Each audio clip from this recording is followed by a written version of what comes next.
A few years ago, I discovered the magic of piece swapping mods, where you take two puzzles that actually have the exact same mechanism inside, and then swap around some of the pieces to create some Frankenstein monstrosities like these. Eventually I realized you could do the exact same thing with force cubes, solid color cubes like these, swapping around the pieces to create some fun patterns like this one. And just recently, I discovered a very popular style of puzzle that I realized would be perfect for this kind of mod. The jelly cube. These are primarily made by QiYi, and the gimmick is they're kind of like a murky transparent puzzle. So they're not completely transparent, but not completely opaque either. But the fantastic thing about this for us is that QiYi sells not just a jelly version of this cube, but also a standard stickerless version that happens to have the exact same mechanism on the inside. So why don't you say we test that theory by unscrewing this screw and popping the white side off of both of them. Alright, that wasn't as elegant as I hoped, but now we can check it out. And I don't know about you, but these two mechanisms look to me as identical as can be. We can also take a look at the corners, and yeah, those are absolutely the exact same. So that means we can commence piece swapping. And since it's really convenient, I think what we should do first is just put 4 jelly pieces on top of 4 normal pieces. So essentially we'll have 1 normal layer and 1 jelly layer on each cube. So let's go ahead and get them assembled and see what it looks like. Alright, our proof of concept is complete, and it looks pretty cool to me. So each of these puzzles is half jelly and half standard. And of course, to my relief, they are both fully functional, exactly like the originals. We can go ahead and do some checkerboard patterns here, and that looks very interesting. And I think besides just looking cool, some of these might actually serve a practical purpose. For example, if you're trying to teach a beginner how to solve a 2x2, you might have them start with the white layer, and this cube might be a good way to get them acquainted with which pieces they're working with. So you know that all the solid color pieces are the ones that you need for the first step. These are the ones that you're trying to get on the bottom. And then once that's finished, then all the remaining steps happen with the jelly pieces. So it's pretty basic on the 2x2, but hopefully you can start to see the possibilities of this idea. And before we move on, I do want to try one more piece swapping mod. It's kind of the classic that you can do on any puzzle, and that is the checkerboard. So basically having every other piece be a different color. So let's break out the screwdriver again and get that started.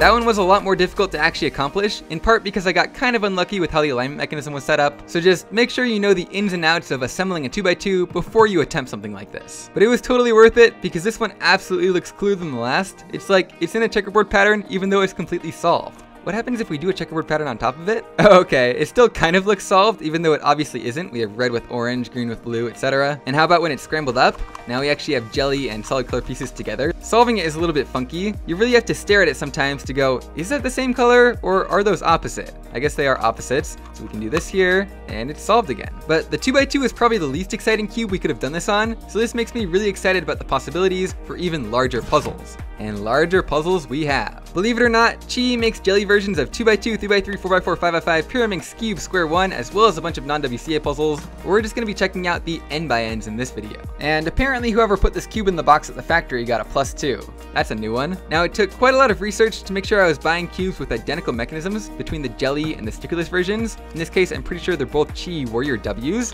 At least we'll find out in a minute. But to get started here, let's just jump right in with another checkerboard, because that's the most obvious pattern to do and quite possibly the most fun. So basically we just have to swap around all the edges between the two cubes, and mercifully, it looks like they are exactly the same.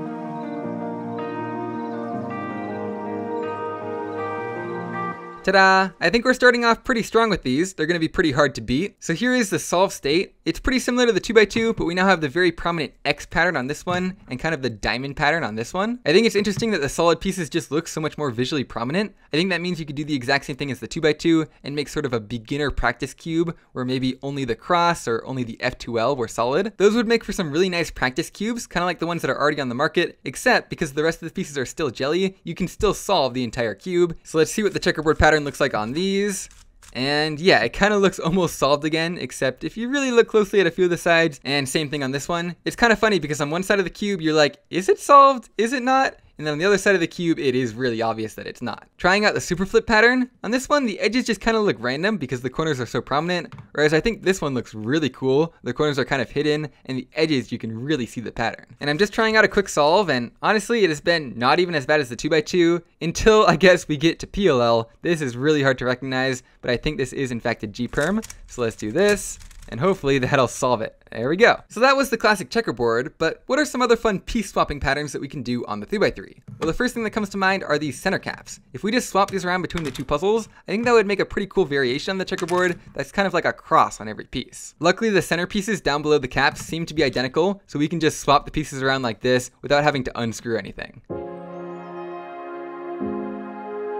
Okay, that's a really fun one as well. Basically as if you had only swapped around the corners. I just have to know again, what does a checkerboard look like? Oh, that's cool. It kind of turns into a bit of a flower pattern on this one, and then this one just kind of looks blah. And once again, I really like the look of the super flip on this one, whereas this one again comes out looking kind of meh. So now, what if we don't constrain ourselves to just swapping around all of the edges or all of the corners? What if we just do some of each? I have a few ideas here, so let's try them out real quick.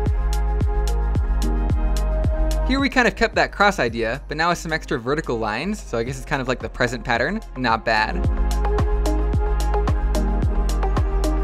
Here's a really fun one, the snake, just a line of edges and centers going all the way around the cube like this. I think I like this one even better, because you can really see it prominently. That one can very easily be transformed into the good old cube in a cube in a cube, and I have to know, what happens when you do the cube in a cube in a cube pattern on the cube in a cube in a cube piece swap mod? Here it is, and okay, I think that looks even cooler. Definitely a fun one to try out. And finally, we have the sandwich cube. I thought it'd be fun to try something that actually involves swapping around these centers, not just the edges or corners, so basically just a stripe right down the middle. For sure it's not the most revolutionary, but I still think it looks pretty cool, and I think this is a good spot to leave off with the 3x3. So next up, the QiYi Jelly 4x4 and standard stickerless 4x4. We've been on a roll so far with the compatibility between these cubes, so let's hope we keep that up and all of these actually work together. The 4x4 is obviously a bit of a pain to assemble, so we might not do too many of these, but I have a few good ideas regardless. So first, I want to try out something really similar to what we just did on the 3x3 with having stripes or sort of every layer being opposite, except here it'll be a little bit more symmetric because we now have an even number of layers. I think we can probably do this without completely taking these apart, but it'll take a little bit of finesse. Also, these things are really tight, so wish me luck.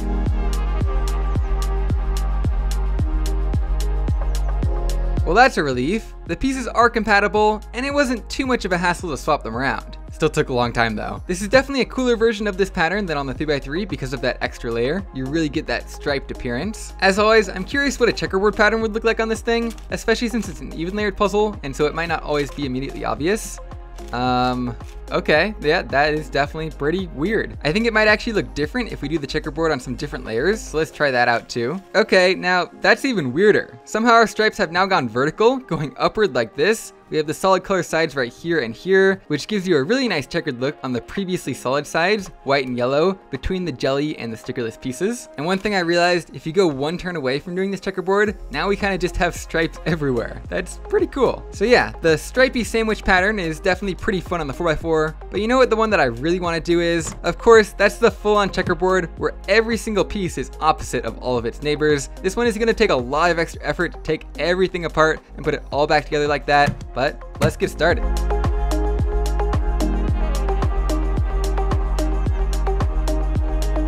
Alright, after a solid 20 minutes of work, our checkerboard 4x4s are now finally complete, and they look awesome. One fun thing that I know you can do on these is, with a few quick moves like this, and like this, you can actually separate out all the jelly pieces from the solid pieces with a bit of an interesting checker pattern in between. And on the other hand, if we just straight up do a checkerboard pattern, it ends up kind of like the 2x2 being a little bit underwhelming, where it kind of blends in with the fact that we swapped the pieces. So you can hardly even tell that it's not solved right here. Over here, it's a little bit more obvious, but there's definitely some fun things that you can do with this one. While we have it here, I kind of just want to scramble it up and see what it's like to solve. So right away when you're building the centers, you realize, wait a minute, I can't just do this any which way because you have to have them in a checkerboard pattern. So you have to do something like this to make sure that they're checkered. I think doing yaw on this cube would be a terrible idea, so I'm going to try it anyway just for fun. So we just match up a couple of edge pieces here, even though they look totally different. Match it up with the center, except obviously we have to move it over like this to make sure that everything stays checkered. Okay, now that we have our first 3 edges, I think everything should go pretty smoothly as long as we make sure to make our centers correctly. Okay, 5 of my centers are correct, and the last one looks like this, which means we have to swap around just 2 center pieces,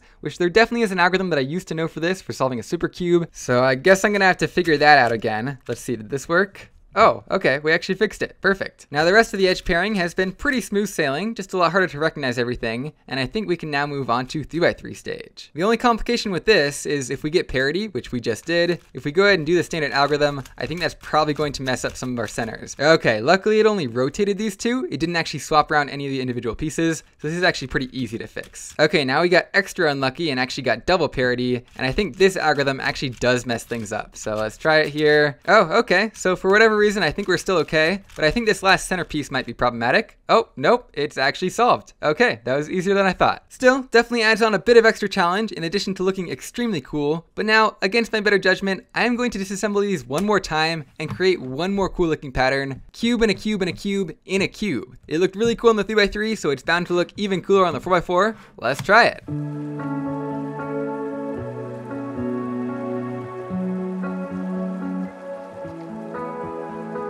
And almost 30 minutes later, that was the hardest one by far because it's really not obvious where to put each type of piece. We have the cube and a cube and a cube in a cube. They both look pretty darn cool, but I think this one is my favorite because you really have that cubic outline on the outside. Of course, I chose white, red, and green, my favorite Rubik's Cube colors, but you also have the opposite on the other side. And even though I think these look even better than the 3x3 version, for the sake of completeness, we do have to do the cube and a cube and a cube and a cube pattern on these just to see what they look like. And here they are. Pretty cool, right? I think this definitely adds to the look quite a bit, but without further ado, let's go ahead and move on to the 5x5. This is the final N/N jelly cube that QiYi makes, so it'll be the last one in this video, and we're 3 for 3 right now for these cubes being compatible, so hopefully this stickerless 5x5 is the same. So right off the bat, we all knew this was gonna come sooner or later, so let's just start out with a checkerboard pattern. I'm gonna try and do this strategically without taking the whole thing apart, but I'm already not very optimistic. We're probably gonna need a screwdriver at least.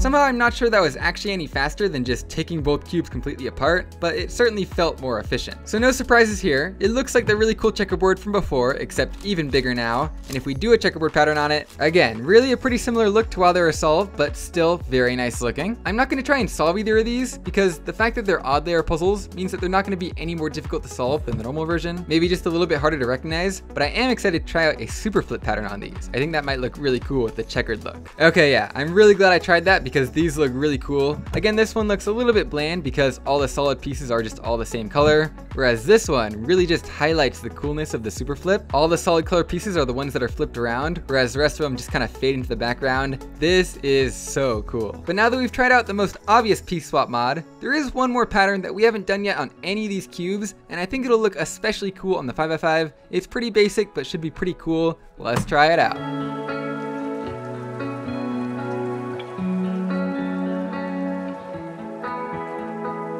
And here we have the dots pattern. Of course, you get multiple layers of dots because it's a 5x5, so it's kind of more like a donut. And of course, just like a bunch of the other piece swaps that we've done, we can actually do the real pattern on the cube on top of it, which will actually create a little bit more of a pattern. So here we have the dots pattern done on top of the dots cube. So just like the cube and a cube and a cube and a cube from before, it just adds a whole new layer to the mod and makes it look even better. So yeah, I'm sure there's all sorts of different possibilities. Once you get up to a 5x5, you could do like some crazy multi-layer snake around the puzzle. That'd be pretty cool. But I have spent way too many hours today just taking apart and reassembling big cubes, so I'm going to leave it there for right now. There's also all sorts of other possibilities with the other jelly cubes that QiYi has made. This isn't even half of them. I hope you all enjoyed this initial exploration, and if you really enjoyed it, let me know, and maybe I can make another one with some other more different cubes. But that is pretty much it for this one, and I'll see you guys next time.